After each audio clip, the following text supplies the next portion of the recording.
Good morning, everyone. My name is Samantha Becotte. I'm the president of the Saskatchewan Teachers Federation, and I want to welcome and thank you for joining us here this morning. I want to also acknowledge that I am on Treaty 6 territory in the traditional lands of the Métis. So first off, I just want to reiterate that this isn't how bargaining should be, but government is refusing to come to the table in good faith. We would love to be there negotiating on the priorities that impact students and teachers. And instead of being out on picket lines or sending advocacy emails to government, teachers want to be supporting their students. But government's decisions over the last decade have put students and teachers in impossible situations, and teachers cannot continue to fill the gaps. Year after year, we see this government's attempts to allocate the bare minimum amount of funding possible to education, which results in the need for one-time ad hoc funds to be allocated mid-year.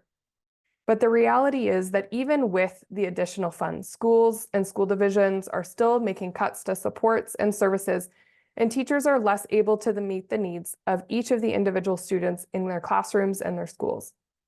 I acknowledge that the Minister of Education keeps alluding to the additional investment that is coming in the budget in March.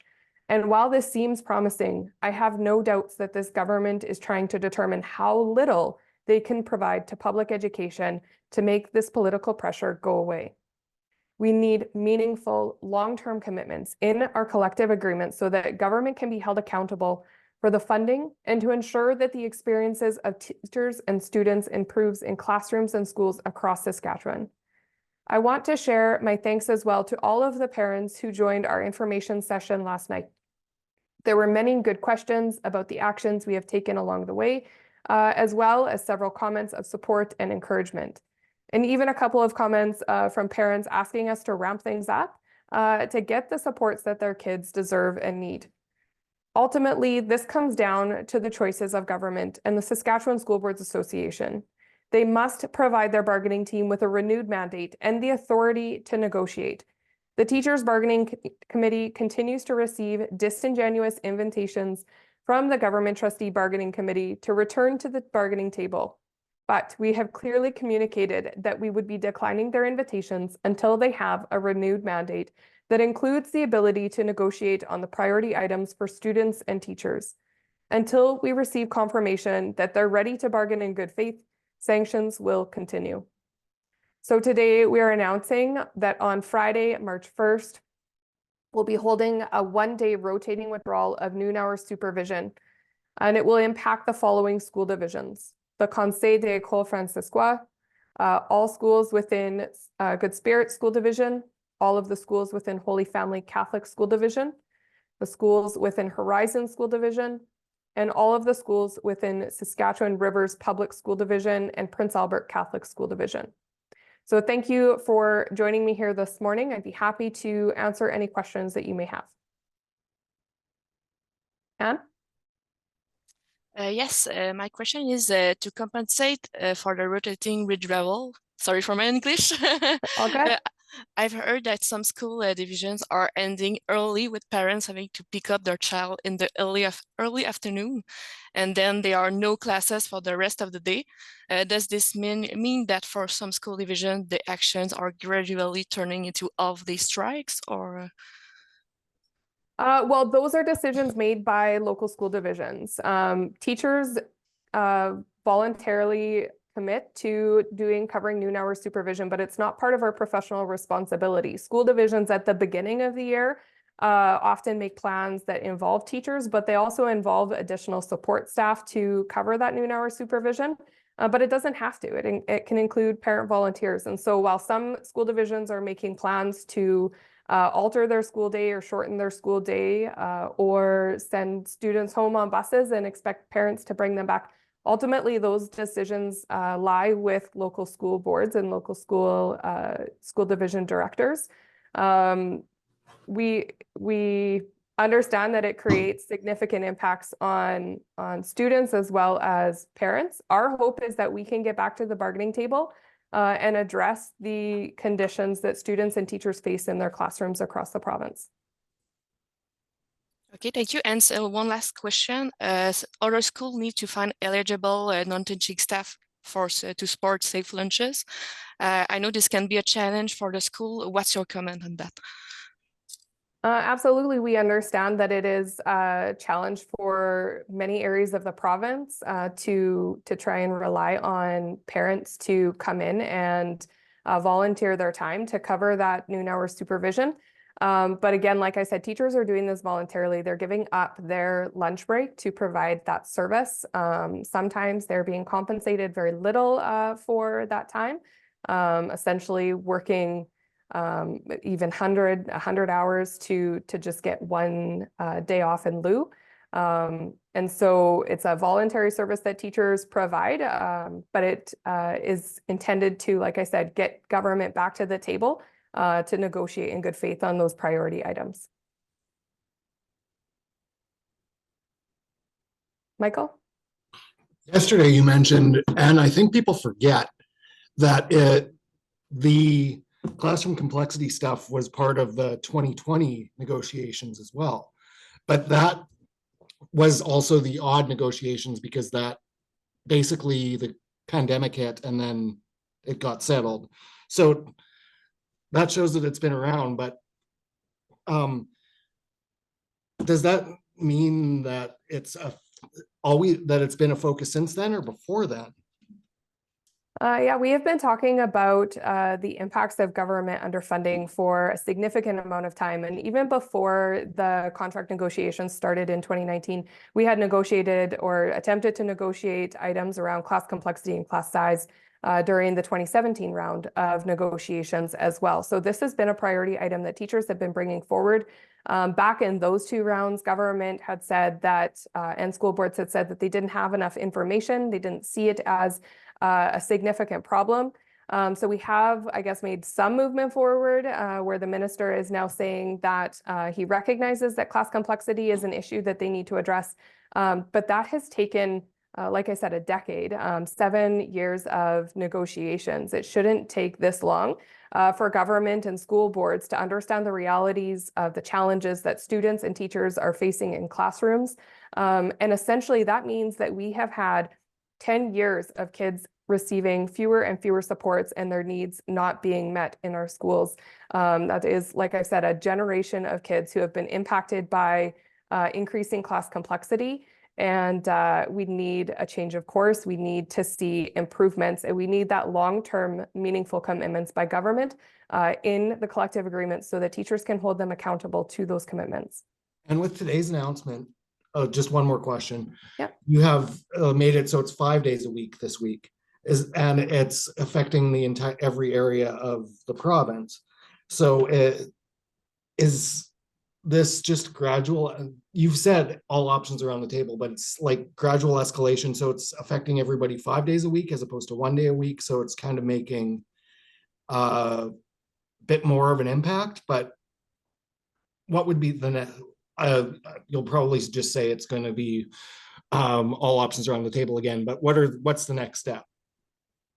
Well, I mean, you've answered the question for me. We are looking at all options of how we can get government back to the table. That is our goal. It's not our goal to have additional sanction action. Teachers don't want to be taking these actions. We want to have an agreement. We came to the table in good faith through those 10 days of negotiations that occurred from May through October, and government didn't move off of their opening position on 9 out of the 10 proposals that we brought forward.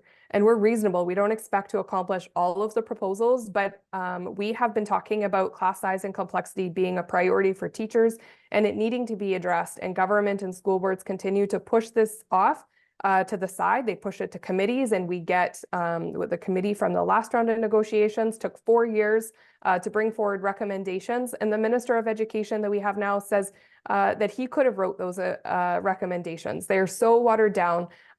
It doesn't provide the meaningful solutions that school divisions need to create better learning conditions for our students. And I think a good note as well is that parents see that too. We had nearly 750 parents join us last night for our parent information night. We had several hundred join us back in January for another information night. We continue to hear support from parents in taking these actions because they understand their kids are getting shortchanged in their education.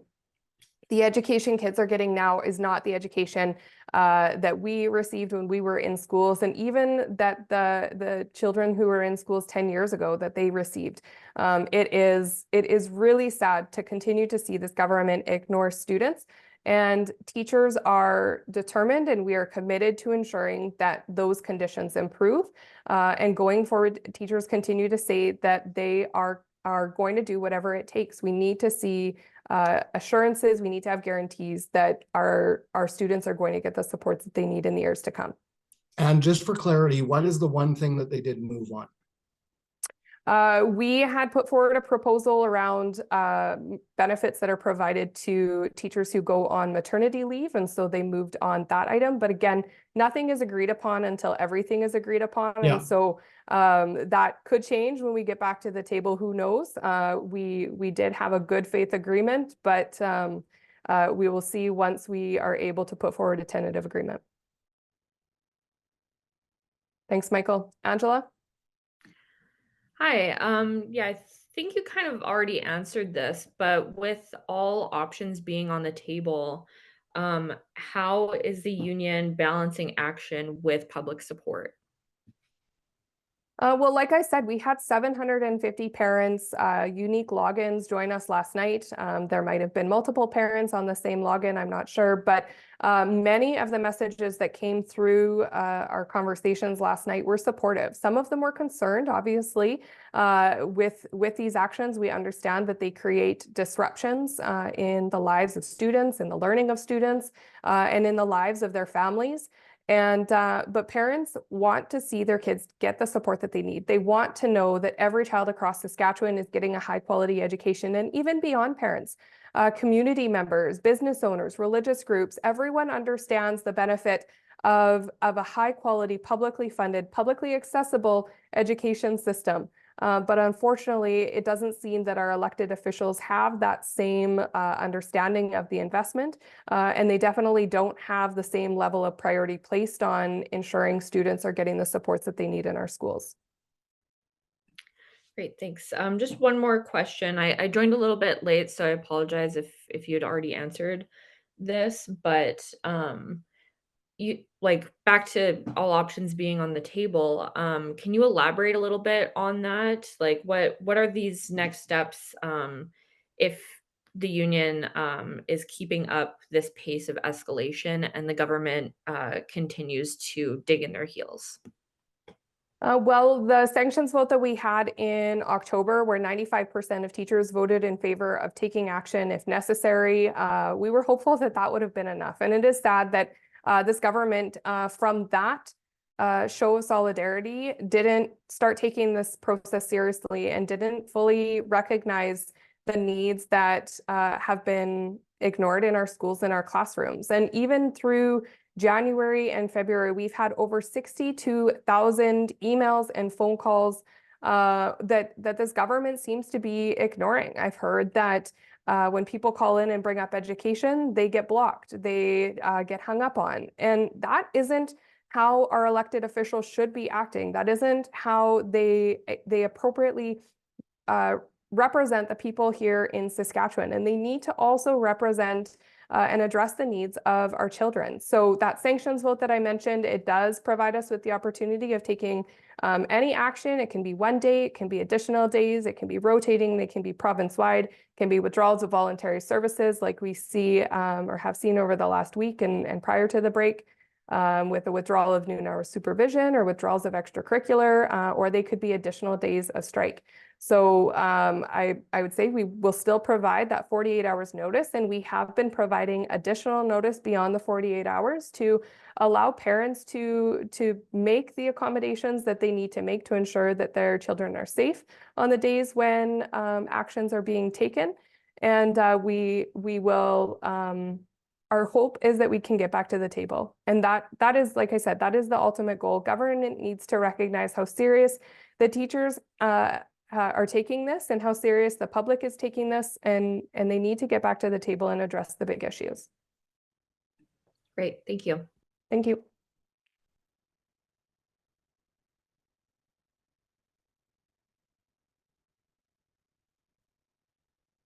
Great, so not seeing any other hands up. I just again want to thank everyone for joining us here this morning.